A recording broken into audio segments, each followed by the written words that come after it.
Al Jazeera podcast.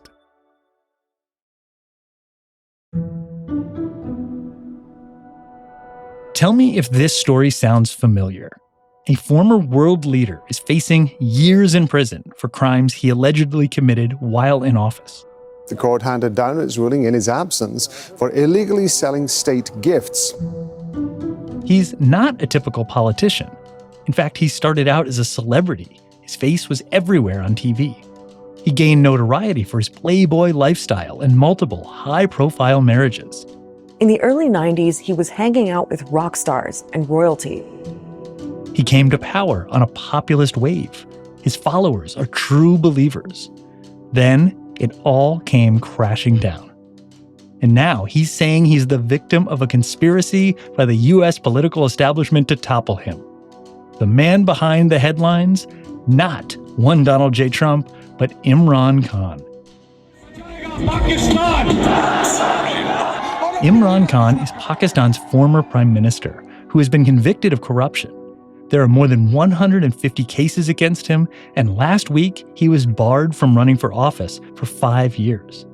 Legal experts say the conviction may end Khan's chances of running in elections later this year. So, what does it mean for Pakistan's political future? I'm Kevin Hurton, in for Malika Bilal, and this is The Take.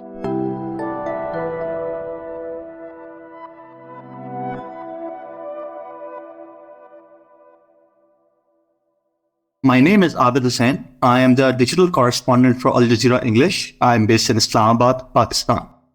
So, the last time you were on The Take, it was May, just after Imran Khan's first arrest, and you'd barely gotten any sleep because Khan's supporters had taken to the streets in protest. Anger against the arrest of Imran Khan has turned into violent confrontations. Tear gas shells have been fired at this crowd, blocking the main highway towards Islamabad. Despite all of that, he was later released on bail. But fast forward to August 5th, Khan is arrested again for a separate case, and he's actually barred from politics. He releases a pre-recorded video message calling on his supporters to take to the streets again. If you do not stand up for your rights, you will live like slaves. Slaves have no lives of their own. Slaves are like ants on the ground. So Abid, this time, it's been a very different reaction. You are there in Islamabad reporting. What changed? So as you mentioned that in May, there was quite a visceral reaction after Khan's brief detention of thousands of people came up. And, a lot of damage and protest took place. Subsequently, state unleashed a massive crackdown on Imran Khan and his party. Leaders of the party, Pakistan Tehreek-e-Insaf, the PTI, were picked up, thousands of workers were thrown to the jail, and there was this air of huge intimidation and fear unleashed on the party. So when on August 5th, when Imran Khan got arrested, there was barely any protest anywhere in the country. Second thing which came up front was there is a bit of disillusion seeping in. People saw at the time when Imran Khan got picked up in May, and subsequently he came out, Imran essentially talked about himself to protecting himself, kept asking his supporters to go out and protest, but he wanted himself to be protected. So the interest among his supporters to physically go out and actively support, that definitely diminished. It does not necessarily mean that the support for Imran went down. It was just physically presenting themselves. That definitely went down. So when Khan was arrested the first time, authorities were really heavy-handed with him. You've reported that there are actually fears for his life while in police custody. So what do we know about his current condition? Imran Khan right now is kept in this jail called Atak jail. And generally jails in Pakistan are already not in a great shape, but some of them are worse than the others. Imran has been kept over there. And as far as his life is concerned, what I reported about the fears of his life, that was a statement given by the Pakistan Tehreek-e-Insaf lawyers, and their statement, it was that the police officials, the administration have said that Imran Khan has been provided adequate facilities. Naturally, it's a jail. You cannot expect luxurious facilities over there as such. But Imran is kept over there under very heavy security. And this is what administration has further added, that the reason behind keeping Imran Khan in Atak jail is to ensure his complete safety and security. I mean, Imran Khan, he's been such a dominant figure. Does his party, PTI, have another leader who can carry on his mantle? For better or worse, Imran Khan is PTI and PTI is Imran Khan. Yeah. Often it happens when parties with a populist leader, their structure does not necessarily allow to prepare and cultivate next tier of leaders. One more thing which we have to keep in mind is that in May, when Imran got arrested for the first time and there was a complete state crackdown, His Pakistan Tehreek-e-Insaf party says several people have been killed and hundreds wounded. Party leaders have been arrested and are trying to distance themselves from the destruction. the party was broken because a lot of leaders, like more than 100 leaders, were picked up and they were coerced to either leaving the party or quitting the politics. So while PTI still has a fair number of senior leaders out there, they do not necessarily have that charisma, that drive, who can evoke passion among the supporters. I can't help but notice there are a lot of parallels between Imran Khan and Donald Trump, right? They're both charismatic figures who have taken over the political scene in their respective countries. For a long time, Trump managed to actually increase his popularity with his supporters the more legal problems he faced. And I guess that trend is continuing. Do you think this is the same playbook that Khan is running? And do you think it's going to work? So this comparison between Imran Khan and Donald Trump, whoever is going to be our audience, that they are PTI supporters, they are going to be furious with this comparison. They absolutely hate being compared to Donald Trump. But what you just observed here, Kevin, in many ways it is accurate. I mean, not exactly 100% replica of it, but it is very similar. And so what you just mentioned about the fact that Imran's arrest would help increase his popularity, undoubtedly, there is no question about that. Wow. Imran at the moment, right now, is already arguably the most popular leader of the country. Now, in the last 1 year, Imran's genuine hold and genuine support of the public has certainly increased. Right. So say his popularity does increase because he's in jail. He's still facing this 5-year ban on participating in politics. Will his increase in popularity make any difference towards overturning something like that? Practically speaking, unfortunately, the way Pakistan works, despite having all the support, it does not necessarily mean that in Pakistan, the establishment, the powerful bureaucracy, they will eventually allow you to come back. The Pakistani army still wields significant political power in the country. Incumbent governments need to keep the army happy if they want to stay in power. It has seized control of several civilian governments over the years, enforcing martial law to restore order, and has dismissed members of parliament. There are lots of behind the scenes which goes beyond these simple, very surface level things, such as straightforward crowd support. In Pakistan, unfortunately, we have seen in the past how behind the scenes often take precedence. Abid's talking about Pakistan's military. One particular behind-the-scenes report has been making headlines in Pakistan and stirring the pot abroad. That's after the break.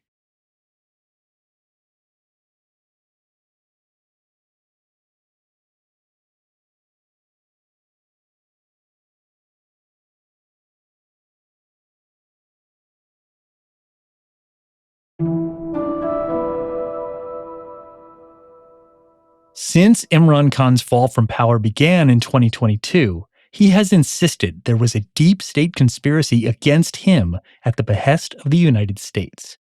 Now, according to a story by U.S. news outlet The Intercept, there is a document known as a leaked cipher that could prove him right. A cipher is a secret diplomatic cable, and according to the report, this cipher details a meeting between Pakistan's ambassador to Washington and 2 U.S. officials. Murtaza Hussain, a national security journalist for The Intercept, reported the story. This claim has been subject to a lot of scrutiny and partisan debate in Pakistan over the past year and a half, but only now have we actually seen the cipher in question. It seems to validate many, if not all, of Mr. Khan's claims about the role that the U.S. played in at least encouraging and giving a green light to the military for removing him from power. Murtaza says the timing of this document came soon after Imran Khan's visit to Russia. and that the US was unhappy with Khan's government's neutral stance on Ukraine. In this cable, US State Department officials made very clear statements to their Pakistani counterparts telling them that if Khan remained in power, Pakistan would be isolated, and if he was removed from power, quote, in their own words, all would be forgiven. So it was a very blunt and I would say undiplomatic encouragement for a change in Pakistan's own domestic politics, which were noted in the cipher document on the Pakistani side as constituting undue and unwarranted interference in Pakistan's domestic affairs. You know, what's so interesting is that oftentimes there's a lot of speculation about when things like this happen. And when Khan was removed from power right after his visit to Moscow, which clearly antagonized the US, there were a lot of claims that at the time, even not from Khan himself, that the US must have had a hand in this. Most times in history, we never get documentary proof of that. It remains a subject of speculation. And in Pakistani history, there have been prime ministers who were executed. There have been prime ministers who died in mysterious circumstances. Very rarely do we get a smoking gun to show that the US is behind it or another foreign power is behind it. Abid, for his part, is much more reluctant to call it a smoking gun. So this cipher thing is something which has been a very almost mythological status in Pakistan in the last 1.5 years since Imran went away. Abid says that even if that conversation between US officials and the Pakistani ambassador really did happen, Khan's fall from power still ultimately came at the hand of the real force controlling Pakistan's politics, namely the Pakistani military, not Washington. The matter of the fact is, America has been part of lots of coups in different countries. There is absolutely no doubt about that. We also know for a fact that Pakistan military remains the most powerful institution which has interfered and meddled in the Pakistani politics, has been part of Romanian governments. Even the last government was removed through that. And even Imran Khan government was perhaps orchestrated by a military. The main question here is, was it a US conspiracy where it kind of brought it up? That is extremely unlikely. Imran Khan's in own words and publicly on the record has been saying multiple times that there have been attempts to remove him since July 2021. Imran Khan had a falling out with Pakistan's military in 2021, and subsequently the opposition party, the coalition party, started talking about removing Imran through a parliamentary vote of no confidence. This entire process started late 2021, early 2022. That is before the date of the reported conversation. But Murtaza says the connection between Pakistan's top brass and the US can't be overlooked. If you look at Pakistani history, a very, very important factor has been the US relationship with the Pakistani military. And no coup, no change of power has ever really happened without at least a green light from the American side. I think if the US official had said, we don't approve of any undemocratic changes of power in Pakistan, and regardless of our disagreements on foreign policy issues, your domestic matters are your own affair, not for us to comment upon. I think that would have put a lot more wariness on the part of the military and Khan's political opponents to move forward. If they felt that the US was going to view the move as illegitimate or something that they may be punished for, but the State Department's officials here could not have been more opposite to that. They, if anything, were egging on the Pakistanis to do what they ended up doing to Mr. Khan. What the debate of the role the US may have played in Khan's ouster does reflect, though, is a deeply divided Pakistan. Pakistan is extremely polarized politically, very divided. There's political party divisions, partisan divisions among the opposition in parliament and Khan's party. But more importantly, the military, which is the final power broker, was also divided. You know, effectively, there are clearly divisions inside the Pakistani military and inside the various sectors of the Pakistani security establishment. Imran Khan was, among ordinary Pakistanis, very popular. And even among people who don't like Imran Khan or didn't prefer his government, the idea of the military getting involved in changing an elected government is quite repulsive to many people. So, Abid, let's kind of talk a little bit more big picture. Pakistan is in desperate need of strong leadership right now. There's no question. I mean, it's dealing with the aftermath of last year's floods.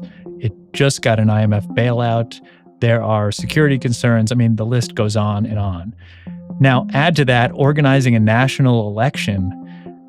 What do we know about how that's going to play out in this environment? Pakistan was supposed to host its election by November this year, but the government, in their infinite wisdom, and I'm being very sarcastic about it, they decided to approve the Pakistan's latest census only a few days ago. The Pakistan Constitution says that you need to demarcation of the new constituencies, basically, constitution remapping. That basically means elections are very, very unlikely to take place in 2023 now. What we need to look at is the larger picture. Pakistan is a country of 241 million people, and they are being denied their constitutional rights of polling and voting and something which can make their lives better in the grander scheme of things. Because of those delays in redrawing voting districts, Pakistan will rely on a caretaker government for the foreseeable future. Pakistan now has a new prime minister, Anwarul Kakar. He is a relatively less known lawmaker in the upper house of the parliament, and he is now Pakistan's caretaker minister. And essentially, he is supposed to govern for the next 3 months and to ensure clean, transparent, free and fair elections. But the key challenge that he will face during this time is to ensure financial stability of the country, as well as the kind of situation the country going on in terms of political turbulence that we are facing. There's a question of, are we going to have elections on time? Pakistan has never had a leader serve their full term in office, and Khan is the 7th former prime minister to face charges. I mean, Abid, what should we make of this? I mean, is this a corruption problem, or is this a problem that this system routinely punishes political opponents? Knowing how difficult it is to have this job, how are they going to lead this country out of all the problems it faces? The question you asked, like, what is the problem? Why Pakistan's prime minister don't finish their tenure? The answer is very simply Pakistan's military establishment. Unfortunately, for the last 7 decades, since the country has been in existence, they singularly remain the most powerful force. They have directly ruled the country in 3 different coups for 3.5 decades. They are singularly the most important meddling, interfering force. And this is the unfortunate reality, that for Pakistan to get out of that clutch, it's not going to be easy. They are so entrenched in our system, you have to be really, really brave to do that. So this is a generational change. It will take a while to change and evolve. And that's The Take. This episode was produced by Miranda Lynn with Khalid Sultan, David Enders, Amy Walters, Chloe K. Lee, Sonia Bagat, Ashish Malhotra, Zainab Badr, Faranisa Campana, and me, Kevin Hurton, in for Malika Bilal. Our sound designer is Alex Roldan. Alexandra Locke is The Take's executive producer, and Nay Alvarez is Al Jazeera's head of audio. We'll be back.